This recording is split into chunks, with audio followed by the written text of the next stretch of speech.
Learn about the ever-changing climate of the music industry and learn how to position yourself. With the new book, Hybrid Executive, great for indiepreneurs, indie artists, managers, engineers, booking agents, and more. Hybrid Executive is the new terminology for today's indie artist, written by music producer Samuel E. Archer. Now available at Amazon, Barnes & Noble, Apple Books, BookBaby, and other leading ebook distributors. Visit thehybridexecutive.com for more information.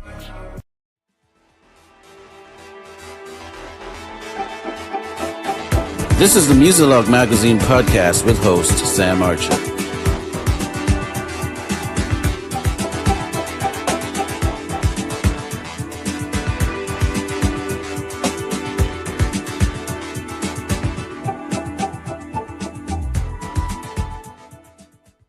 And today we have in studio with us new author Reneshaw, or Renee, as she said, call me Renee. So we're going to call her Renee today because we don't want to get tied up with, people get upset with how their names sound sometimes. But I'm happy to have you on the show with us. And you are a new author. And we want to know everything that you can afford to say to us about this new book that you just brought on the market.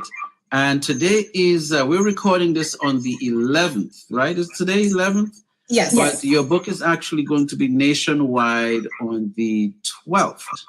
That's correct. Is that correct? Okay, well, welcome to the show. And we're happy to have you. Thank you. You're welcome. You're welcome. And how are you doing today? I'm doing great. All right. And how does it feel to be a new author?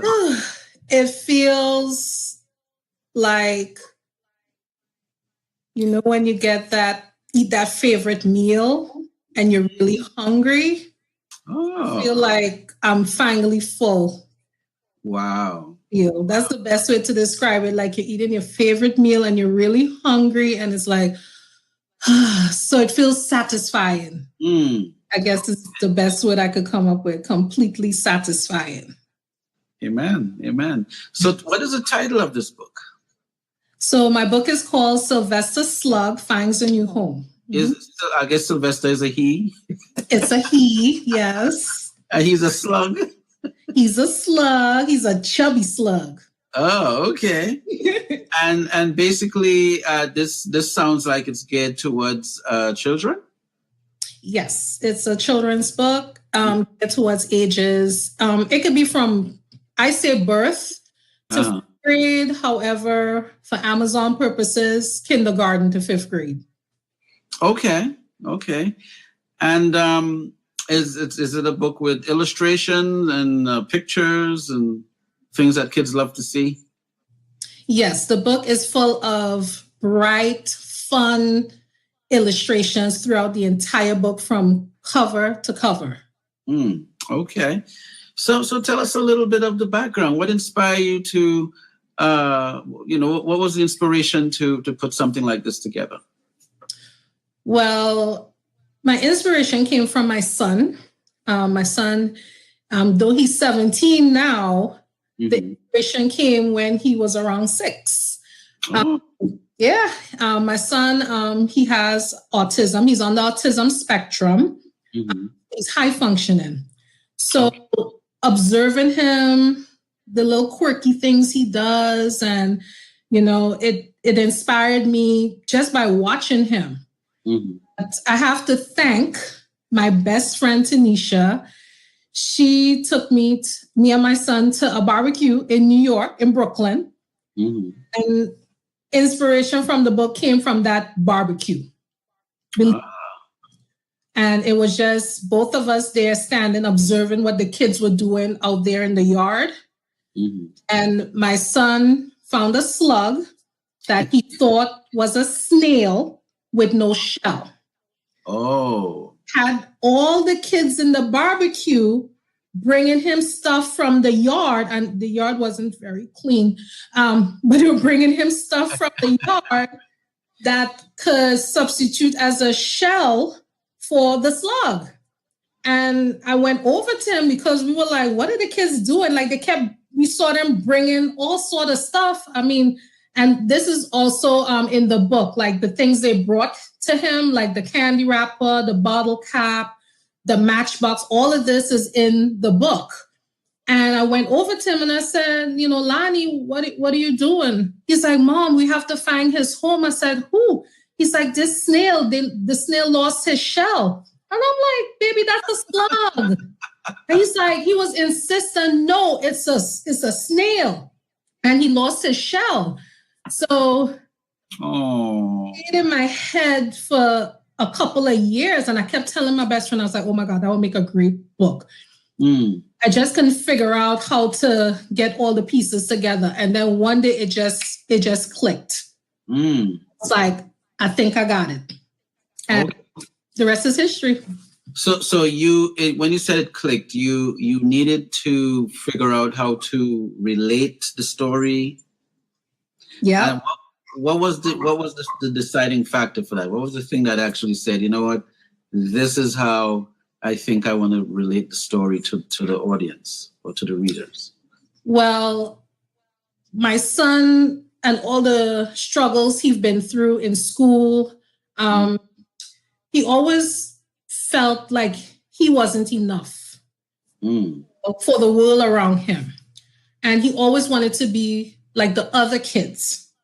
And, you know, I've always told him, I said, listen, you don't have to be like those other kids. Just be you. You're enough. And he's like, no, Mom, you know, why can't I be what he will deem normal?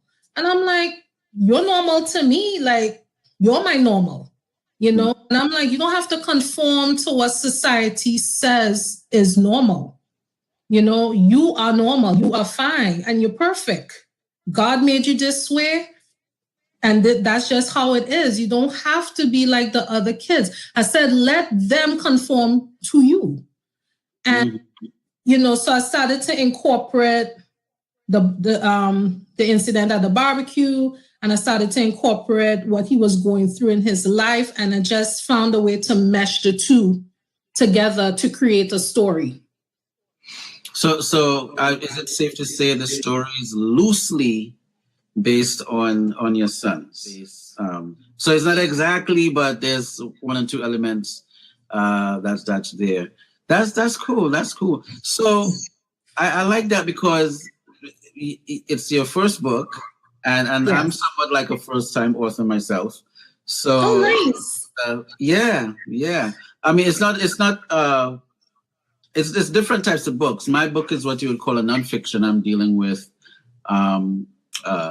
self-help. Okay. It's geared towards music, business, entertainment industry, that sort of thing. But there's something about when you actually start putting it together, and you know, and as a creative, I have to call you a creative in this case. What was it like visualizing? How did you visualize the end game? So you started writing, started putting it together. Now, did you have to create like a mock cover of what it would look like to help you on the journey? Or did you just have like a visual that, you know, I think the book is going to look like this when it's finished, you know? But what was that like for you? Well, believe it or not, I came up with the title first. So I always knew Sylvester Slug Finds a New Home would be the title. Now, Sylvester went through many changes. At one point, he was adopted by snails. Like, I went through all these different scenarios before I came to the end product that I have. And it just kept pulling me back to the barbecue. And I was like, okay, maybe I'm supposed to write about what took place at that barbecue. And I just started, you know, jotting stuff down. I was getting dreams. I was just like, it was haunting me.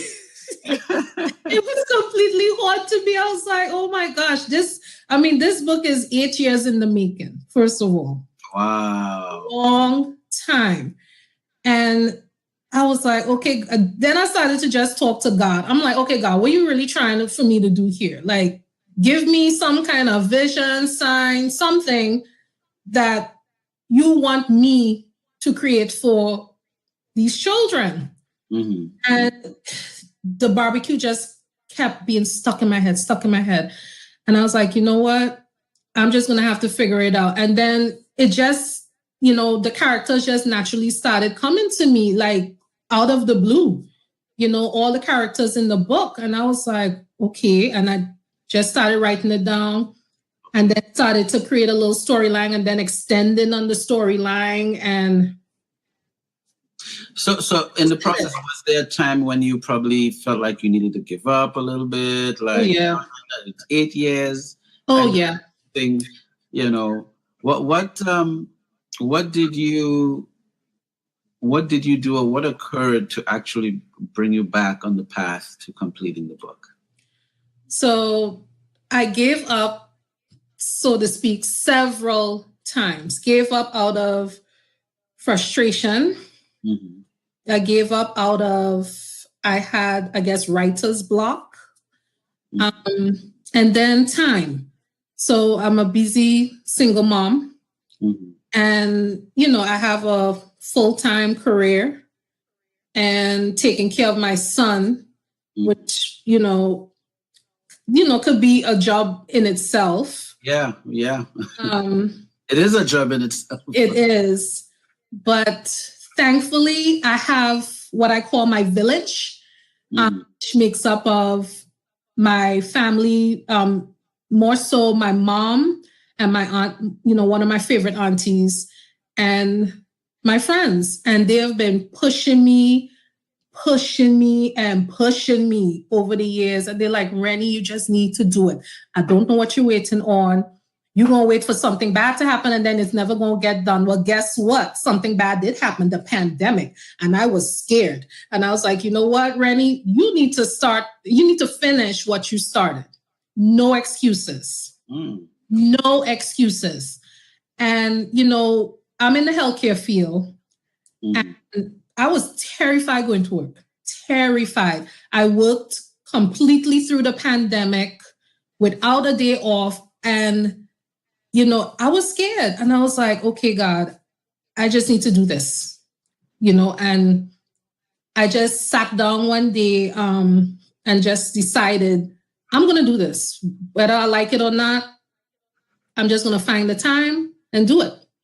And that's exactly what I did. And when I decided to actually finish the book, I finished it in 2 months. Wow. Yep. Wow. That's amazing. So something good came out of COVID, huh? Oh, yeah. A lot of good things came out of COVID, believe it or not, for me. Wow. And so, but for a lot of people, especially creatives, a lot of us, we had to be home. Yeah. And it changed the course. I'm actually a part of a podcast right now. And one of the things that birthed it was the fact that we were just home. And we, we're like, well, you're home, let's do this thing. And now we're about 40 something episodes into this thing called Caribbean Feedback. Oh, nice. Kept it consistently. Every week we're doing this thing. Every Tuesday night we're on, and we discuss some important topics. But I'm just saying, I don't want to go. It's about you and about Sylvester. Yes. Sylvester Slug, and but I'm just saying, just to chime in with you, that the effects of the pandemic certainly gave us time to do other things that we probably wouldn't have a time to get done. And you were able to really get 2 months in. It gave me clarity. It definitely gave me clarity. Wow, that's amazing. That's amazing. So what would you like kids to get from this? What's the moral of the story, the lesson in the story? What are some of the things you'd like readers to get from the book? So readers, even adults, as adults, we have struggles as well with image, with, we tend to have similar struggles with kids, and kids have similar struggles with adults, at least in my opinion. First thing, love yourself. Mm. You have one body. This is what we have. Love what you have. Amen. Definitely love yourself, accept yourself, Mm-hmm. and, you know, don't conform to society. Let society conform to you. Mm. Enough for everyone. And if people think you're not enough, then they're not worth being in your space. Mm. Okay. You know, so it's all about self-love, and find people that will accept you for who you are. They're out there. They exist. Okay. So for up and coming authors, people that haven't crossed the threshold that you are crossing at this point, what good tip you can give them as they're on the journey working on their book? Because you're sort of like ahead of the line. For some folks, they're like, it's still a dream. Like, oh, I'm decided together, and you know, and so you've actually went through you went through the fire, and now you're here. What encouragement or what tips you can give them to help them get to the finish line as well? Well, I'm gonna say what was told to me. Just write it down. No matter how messy it is, terrible grammar, there's editors for that. Just write it down. Just dump it on paper. Because I think that was my biggest struggle, getting it out of my head onto paper. Because I could tell everyone the story in my head, but I had nothing physical that I could touch on paper. So get it out your head. Like my publisher would say, just dump it. Whatever in your head, just dump it. She's like, don't flood your head with all those words, with all those stories. Just dump it, and then we'll figure out how to put the pieces together. Yeah. Okay. And talk about the person who helped you put it together. You said to dump dump it. Okay, I like that. So who's that person? So my publisher name is Rhea Rodney. He has a small publishing company called Dara Publishing. Okay. And she's located in Brooklyn, New York. And I actually found her on Facebook. It was Sydney that I found her. Because at the time, I'm always on Facebook. And I'm on this group for Caribbean people. And they wrote an entire article about her. She is a best-selling author. She's written over 20 books herself. So she knew what she was doing. And I was like really impressed. I was like, oh my God, like, what am I waiting on? You know? What's your excuse, huh? Yeah, if she can do it, and she's been through a lot, you know, her life. She had COVID, it almost killed her. And she came. So I'm like, geez, if she can do it, and she did it while she was sick. She wrote books while she was sick. I'm like, who does that? You know, and here I am, I'm healthy, and I'm just wasting time, and I can't get back all that time that I wasted. I'm like, okay, I just need to do this. And I took a leap of faith, and I reached out to her, and I was like, hey, you know, can you give me some tips on how you did it so I can do it? I just ran with it. Okay. And now I'm here. Yeah. Well, shout out to Miss Rhea Rodney. Miss Rhea Rodney. Shout out to you. Yeah. And hopefully we may have her on this podcast in the future. You never know. Oh, that would be great. That would be great. She will love that. Yes. So now the book is going to be available where? Where can folks get the book from tomorrow? Hopefully this interview will be up soon. So I guess by the time it's up, the book would be on different platforms. What are the main platforms? For now, it's available on Amazon.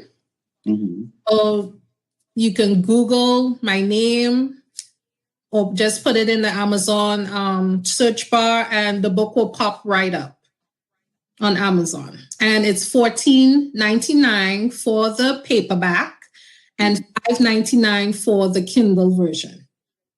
Okay. And Amazon is pretty much the store, the online store. Yes, for now. Okay. I don't know what the future may hold, but it's a work in progress, I see. Yes. All right. That's good. And congratulations. Thank you. Yes. Now, how can folks get in touch with you? Everyone can reach out to me on Facebook. Just put my full name, Reneshaw, spell Reneshaw, last name Greaves,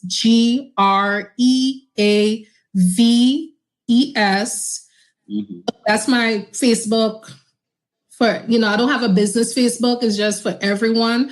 Or you can email me at renewrites@gmail.com. So that's RENEWRITES@gmail.com.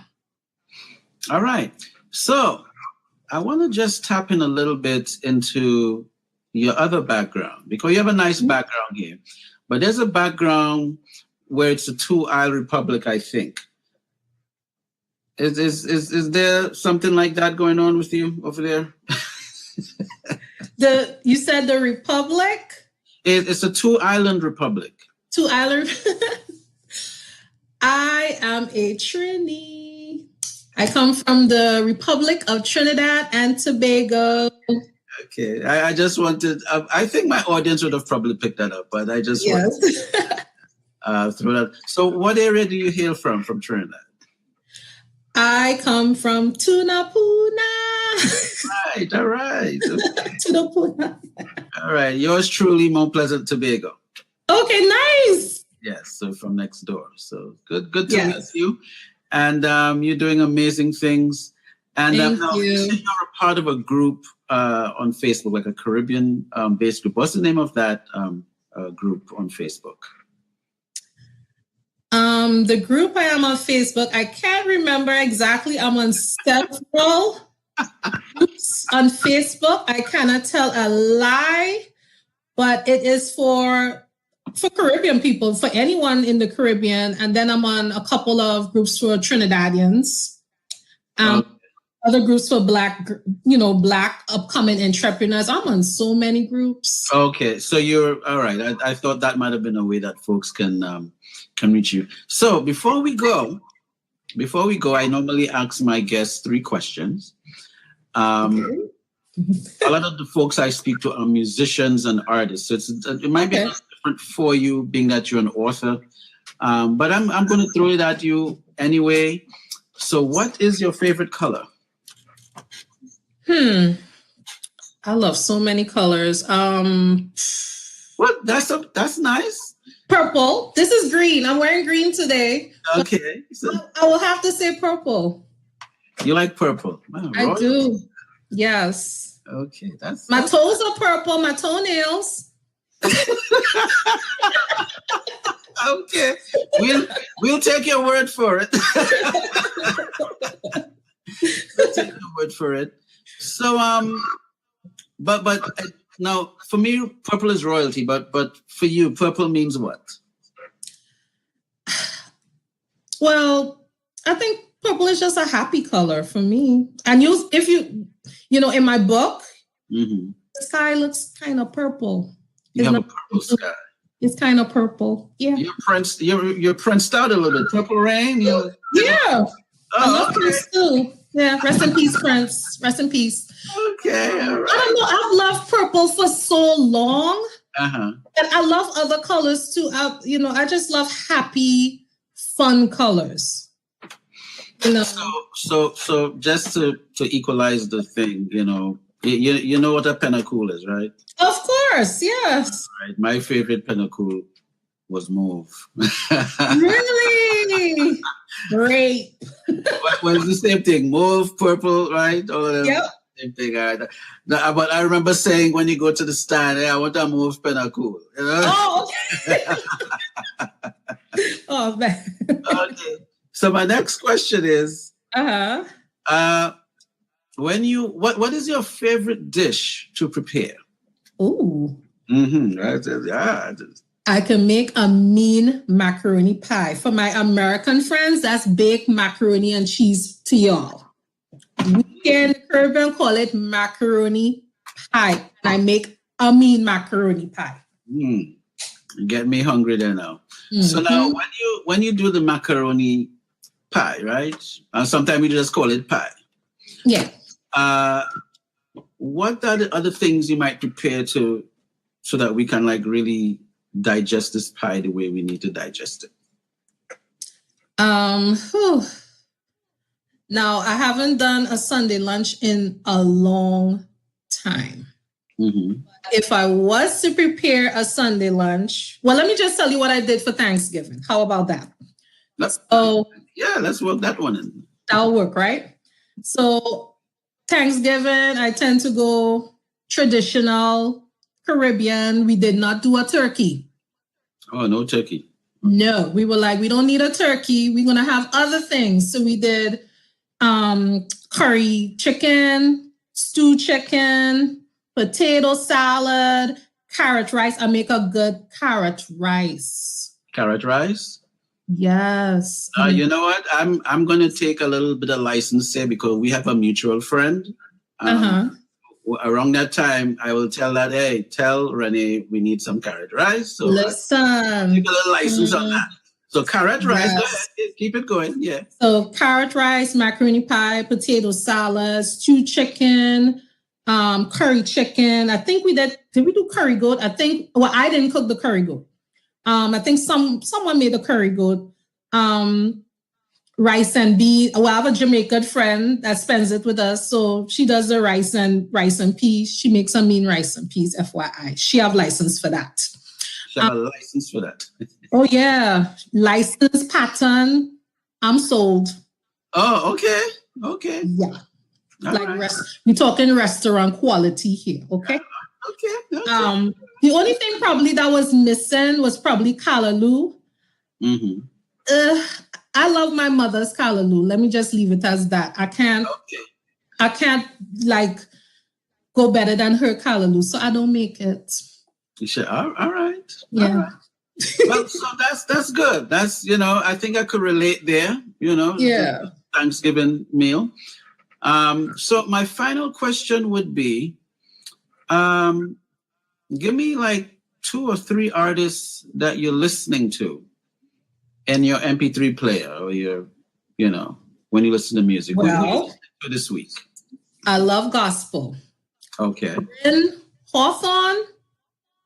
Hawthorne? Corinne Hawthorne. Oh, Karen Hawthorne. Okay. She sang "Won't He Do It?" Okay. Won't he do it? Yes, he would. Love her. Okay. Love her. She's young, upcoming. Love her. What was I listening to yesterday? I do listen to R&B, but I like my 90s R&B. So the old school stuff. Mint Condition. I love the boy bands. Okay. Jodeci, H-Town, like the real old stuff. And then of course I love reggae. What's her name? Is it Coffee? Coffee, yes. So I love her because her songs are really clean. Inspirational too, yes. Mm-hmm. So I love her. I will forever love Buju. I don't care what he did. I said it. Love Buju. The end. All right. So we have Buju, we have Coffee, we have Karen Hawthorne, we have Jodeci. I saw him when he was coming off of the plane after he got out of jail. I was there. I just happened to be there in the airport. Oh, okay. Okay. Wow. I didn't know he was coming out that day. But when I saw the crowd and all I heard was Jamaican accents in the crowd, I was like, ma'am, what's going on? She's like, get in here, Buju coming out. I was like, what? I was like, okay. So you joined the audience, you joined the crowd. I dropped off who I had to drop off, and I just kind of hung out a little bit with my new Jamaican friends. Mm-hmm. Oh, okay. All right. Well, that's that. Maybe one day you'll write a book about that experience. Hey, maybe Sylvester stopped by to see what was going on. You never know. Sky's the limit at this point. You never know. Wow. Well, it certainly is a pleasure to rock with you today. And thank you for your time. This was certainly a blast. I enjoyed this. I hope you enjoyed it. I think our audience will enjoy it too. Or they should actually be listening to it, so they are enjoying it. And if you don't enjoy it, or if you enjoy it, send us a note. You never know. We'll turn something around for you. But once the book launching is done tomorrow, I'm gonna probably take a week off and then work on one of the other books in my head. I have several books in my head. I'm one of those people, I just have a lot of closet space. So this is in my head and in categories, and I have some more children's books in there. So I need to get another one out so I could think a little bit more clear at work. Okay. These books consume me sometimes. Well, I look forward to great things from you on this. I look forward to the next, maybe the sequel. Maybe there's a sequel coming. I don't know, but maybe. But this was definitely a blast. So thank you, and it's been a pleasure, and we will certainly be doing this again. Yes, thank you so much for having me. This has been an experience, and you're my first real interview experience, and I'm so thankful. This has been really fun. All right. Be sure to visit our website, muzilog.com. MUZILOG, muzilog.com, where music, entertainment, and culture lives.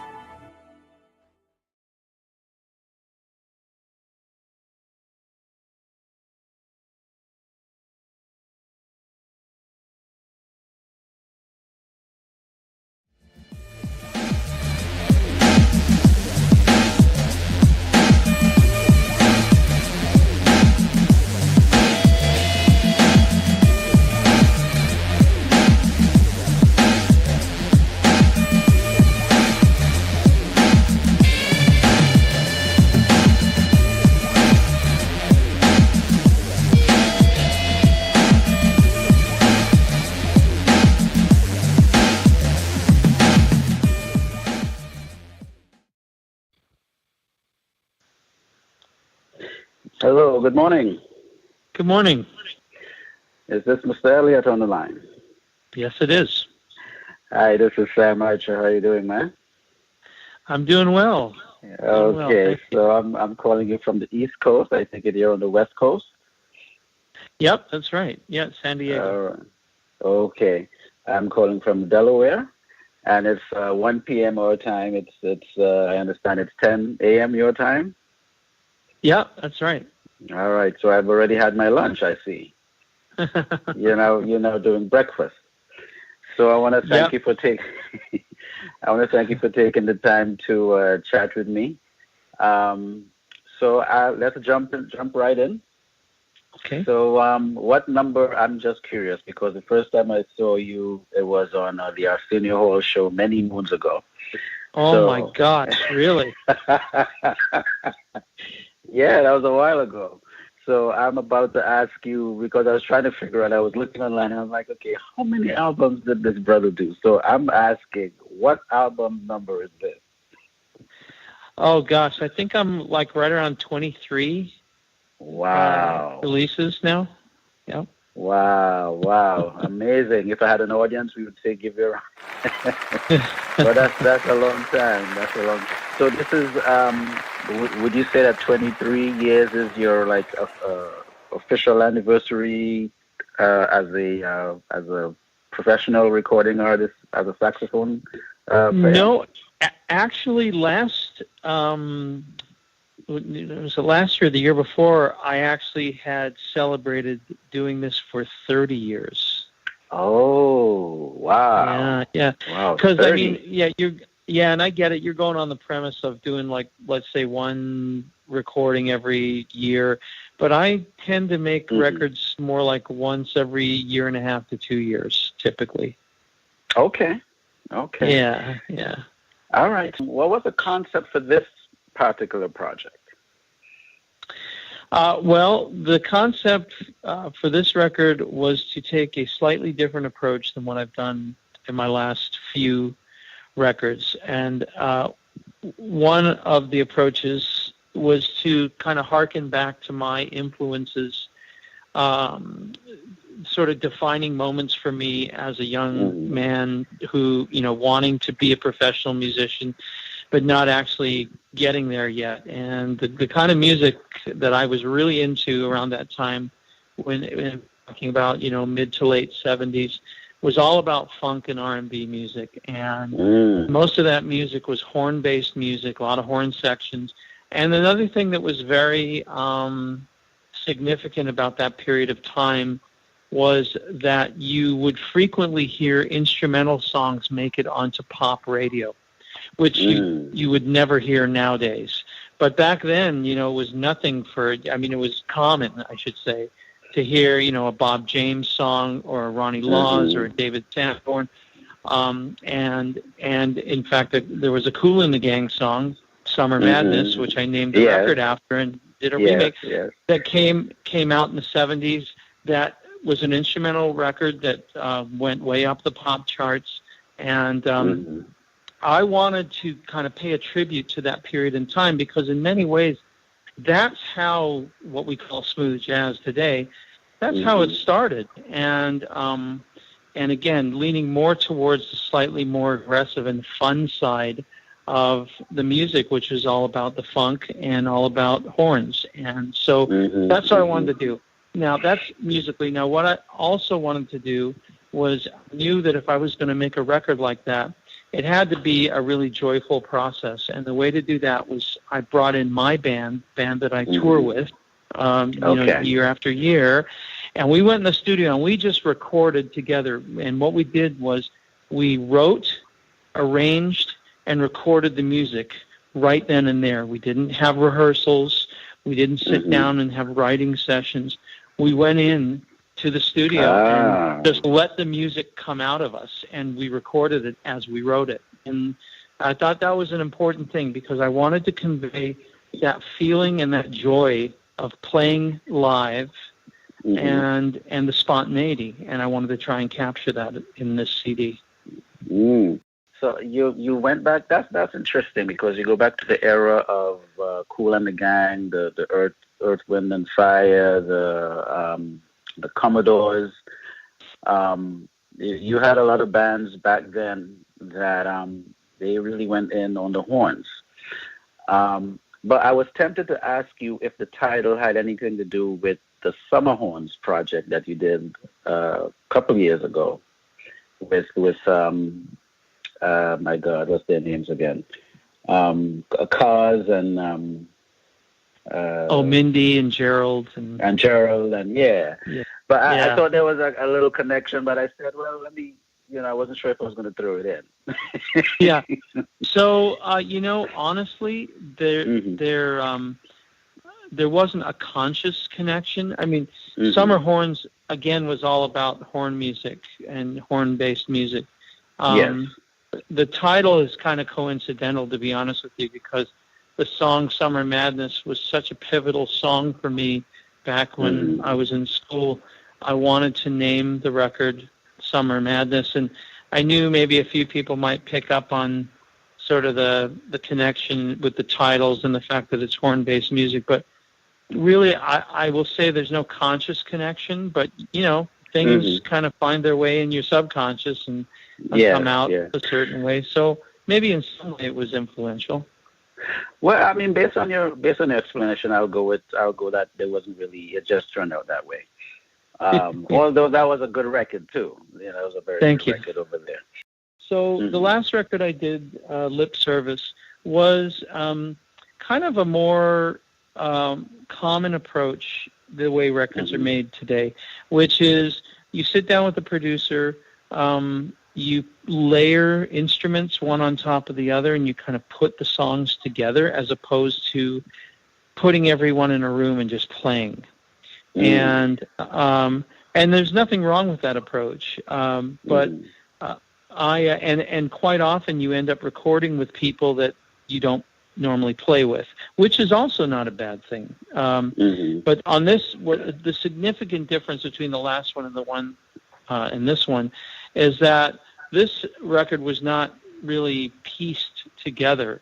It was a concept where we brought in a group of musicians and we sat down and we played. And as opposed to sort of more detail-oriented kind of piecemeal approach of, okay, now I'm going to add a guitar to this. Now I'm going to add a drum groove. And now I'm going to put a saxophone down. We just, again, the Summer Madness was a more of a spontaneous kind of live-based approach, which is playing together. And which is nice too, because not many people are doing that anymore. It's pretty much what you explained from how you did the previous record. So I mean, going this route, and I'm taking the fact that it's your band that you already play with, that it made it a tad bit easier. In terms of the approach and the feel, because you kind of feel that when you listen to the album too, you know. Oh, well, good. That certainly was our goal, was for people to kind of feel that sort of live energy and that kind of spontaneity in the record. Yeah, I did mention it to Mike. I say, hey, you know, it feels good. It's a good, you know, I listen to, you know, sometimes you listen to a record while you're doing stuff around the house, or maybe in your little office or your room, and you know, the music does its job while you're doing what you do, which is really, you know, it determines if you like the record or not. You know, sometimes you listen, let it play all the way through, or sometimes you just have to shut it off after the third song. Yeah, so, I understand. I'm happy to say, you know, I didn't have to do that for your record. You know? Oh, thank you. Appreciate that. Yeah. So what was it like working with Rick Braun? I saw that he was the, I hope I pronounced his name properly. I saw that he was the producer, and also he added some additional, he added the trombone. And also produced. What was it like working with him on this record? So Rick and I have been friends for many, many years. We've done other records together. And again, we go back a long ways. So when I thought about getting a producer involved in this, he really kind of was the only person I thought that would be the right person to have as a part of this project. He and I have worked with each other enough that we can sort of anticipate each other's moves. And also he's great at sort of coaxing out things in me as a performer that maybe I wouldn't do on my own. And I think that's an important job of a producer, is to kind of take an artist, especially if it's an artist that's got a lot of records out already, and kind of push them a little bit out of their comfort zone. And he's really good at that. And he's just a great guy, and we get along great. So he was the perfect choice to be part of this, especially this project. An amazing musician.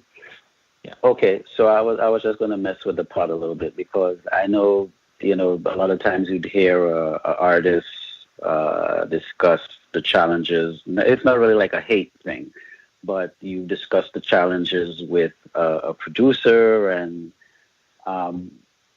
in your case, because you've probably produced a couple of your records as well.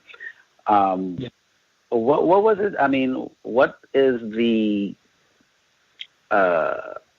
motivation for you to say, all right, you know, let me entrust the producing to, which you've actually answered, but I'm trying to see it from a fan's point of view. Because now you're Richard Elliot, but you're saying, okay, I wanted to entrust that duty on to someone else to kind of help pull the best out of me. Some artists take a good feel to it. Some artists might feel intimidated. you know, what was your take on actually taking that approach with it? Well, you know, I think I have produced a lot of my own records. And I think that sometimes, you know, when you produce yourself, you kind of lack a little bit of objectivity. Objectivity. I like that word. Yeah, because, I mean, you can't sort of look at yourself from the outside in. It's very difficult for a musician to do that. And I think having another set of ears and another set of eyeballs on it is an important thing, as long as it's the right person. Yeah, because I think if you're too close to it, meaning you're producing yourself, I'm not saying it can't be done. It can be done. It can be done very well. But I think it really depends on the project, what you're trying to achieve. What I was trying to achieve was something a little bit different for me. I wanted to kind of push things a little bit. I wanted this to be, you know, just a slightly more adventurous record, and I felt it was important to have someone who could be like a third party looking from, not necessarily from the outside looking in, but outside of my head. You know, someone that I trust. And I really asked that question for other artists that may listen to this interview to see why it's important to have a producer that may be willing to be passionate as you, that may be willing to kind of push you a little bit to get the best out of you within the situation, you know, in terms of recording, in terms of the arrangements, in terms of the, you know. So it was kind of more that some folks might, you know, I didn't want to just breeze over the producer question, but to kind of like really bring that part, you know, because it's a really critical part that can make or break the album. Okay, this is going to be a interesting question to ask you. Out of all the albums that you've done already, would you consider this your favorite album? Yeah, you know, that's an easy question to answer in one respect and hard in another. I will say that I'm always, whenever I do a new record, I pretty much always say that the most recent one is my favorite one because it's most representative of where my head is at musically right now. At the time. Yeah. That being said, when I release a new record, when I can't listen to it for probably, I mean, I listen to it, but I can't really sit and listen to it, the whole thing, without listening to it and thinking of all the other things that I could have done differently. In other words, being sort of overly critical. It takes me a good few months to get over that. So in some respects, it's my favorite. The most recent record is always my favorite. In others, it's my least favorite because I'm so close to it. I'm still sort of picking it apart when I listen to it. So understood. Yeah, it's like a mixed blessing, kind of, you know. Yeah. Okay. All right. That was a good one. I'm going to detour a little bit. What is your take on the cool jazz market today? I mean, from when you came in years ago to what it is now. What do you like? What do you think you don't like about the market or the industry?